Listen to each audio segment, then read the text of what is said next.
आज की इस वीडियो में हम लोग बात करने वाले हैं कि how to keep calm while writing papers करके, कैसे हम लोग हमारे माइंड को काम रख सकते हैं। अक्सर हम लोग ये देखते हैं कि जब हम लोग पेपर्स लिखते हैं हम बहुत ज़्यादा पैनिक हो जाते हैं, या जब हम लोग प्रिपरेशन के मोड में होते हैं, जैसे अभी सीए की अगर मैं एग्जाम्स की बात करूँ तो एग्जैक्ट 35 डेज अभी बचे हुए, तो ऐसे केस के अंदर बहुत ज़्यादा पैनिक कभी कभार हो जाते हैं, जिसके कारण हम पढ़ाई नहीं कर सकते, हम बहुत ज़्यादा ओवर थिंकिंग भी करते हैं ना।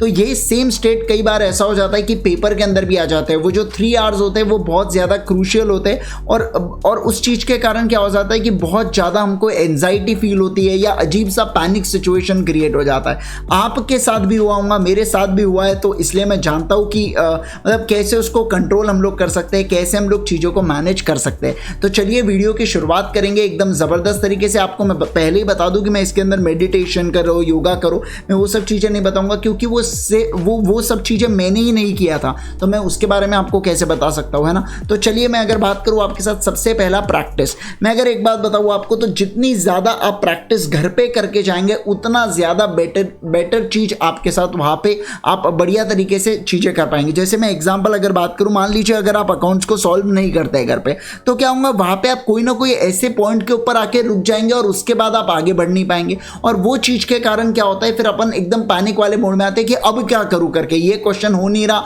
अगला क्वेश्चन कैसे सॉल्व करो। और ऐसे केस में बहुत ज़्यादा प्रेशर क्रिएट हो जाता है, जिसके कारण हम लोग पेपर की ऐसी तैसी कर डालते हैं। तो आप जितना ज़्यादा प्रैक्टिस करेंगे, जितना ज़्यादा आप टेस्ट सीरीज देंगे, जितने ज़्यादा आप एमटीपी आरटीपी को सॉल्व करके जाएंगे, उतना बेहतरीन आप लोगों के लिए होने वाला है, पहली चीज। अब दूसरी चीज की मैं बात करूं आपके साथ, तो ड्रिंक वाटर या ग्लूकोज। हमेशा जब आप एग्जाम वगैरह में जाएंगे ना, तो 2 बॉटल, एक बॉटल पानी की और एक बॉटल ग्लूकोज की लेके जाइएगा, कि जब आपको ऐसा लग रहा है कि मैं कोई ऐसे पॉइंट पे आके रुक चुका हूं करके, तो थोड़ा सा मतलब काम कीजिए, खुद को पानी वगैरह पीजिए थोड़ा सा, तो ये भी आपको मदद करता है थोड़ा सा शांत होने में।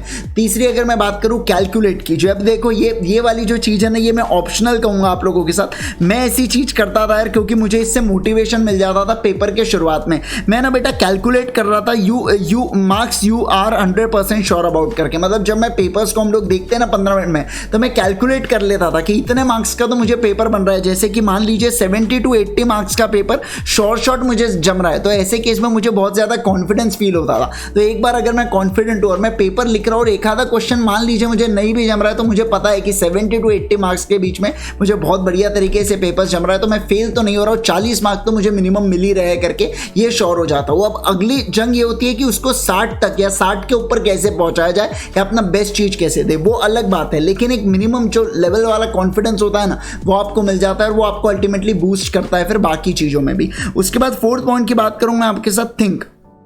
देखो यार, अगर आप पैनिक हो जाते हो, या आप मान लीजिए पेपर के अंदर आपको ऐसा अजीब सा ऐसा लगता है कि यार नहीं समझ रहा है कैसा क्या किया जाए, क्या हो रहा है, तो ऐसे केस के अंदर आप सोचिएगा कि आपने इतने महीनों से, इतने दिनों से जो मेहनत की है, वो कौन सी चीज़ के लिए की, ये 3 घंटे के लिए की है मेहनत। अगर आप मतलब समझिए बात को, आपको सेल्फ को मोटिवेट करना होगा। कोई वहाँ पे आके आपको बोलने नहीं वाले, इनका मतलब आपको ऐसा वो सब वीडियो पे ध्यान नहीं आएंगे, म्यूजिक वगैरह पे ध्यान नहीं आएगा जो आपको एकदम मोटिवेट करता है। आपको वहाँ पे खुद को ही मोटिवेट करना होगा। चीज का ध्यान रखिएगा, self motivation will work, definitely work. तो आप ये सोचिए कि यार मैं इतनी मेहनत किया, ये सब 3 घंटे का गेम है, जितना भी ये 3 आवर्स का गेम है, जितनी मेहनत किया सब पानी में बेकार चलेंगे, फिर से मेहनत करना होगा।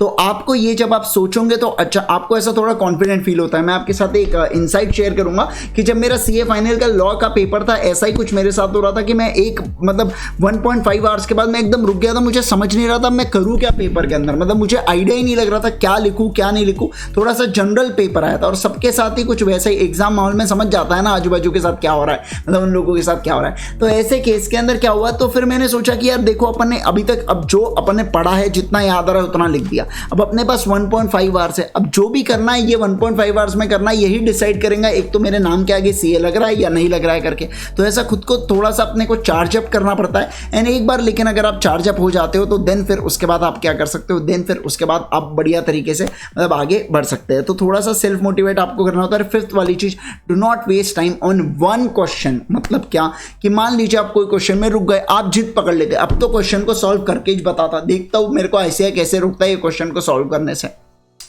समझिए बात को, नहीं बेटा मूव ऑन, समझ रहे बात को, मूव ऑन, आप रुक चुके हो वो चीज के अंदर, आपको नहीं जम रहा है, दिक्कत ही नहीं है, जस्ट मूव ऑन, समझ गए बात को। तो आपको बिल्कुल कोई टेंशन नहीं लेना है, आप नेक्स्ट क्वेश्चन के ऊपर स्विच हो जाइएगा। उसके बाद हो सकता है कभी कभार ऐसा होता है कि अगला क्वेश्चन सॉल्व करते करते हमको पहला वाला क्वेश्चन याद आ जाता है ना। तो होप सो ये वीडियो आप लोगों के लिए बहुत ज्यादा यूजफुल रहा हो, ताकि आप भी मतलब ये सारे चीजों को प्रैक्टिस में लाओगे, ताकि आप ऐसे पैनिक जो मोड होते हैं उससे बच सको करके। Right, thank you so much once again guys. एक चीज कहना चाहूंगा कि अगर आपने अभी तक इस चैनल को सब्सक्राइब नहीं किया है कर दीजिएगा, वीडियो को लाइक करना अपने दोस्त के साथ जरूर से शेयर कीजिएगा जिनका एग्जाम आने वाला है दिसंबर में और नवंबर में। नवंबर में हम लोग सीए इंटरमीडिएट और फाइनल की एग्जाम्स है, और उसके बाद दिसंबर में बेटा सीए फाउंडेशन की पेपर्स है। राइट, तो जरूर से शेयर कीजिएगा उनके साथ, और टेलीग्राम चैनल जिसके लिंक कमेंट बॉक्स में पिन किए उसे जरूर से ज्वाइन कर लीजिएगा। Till then bye bye, take care everyone, see you all in the next video, bye bye, take care.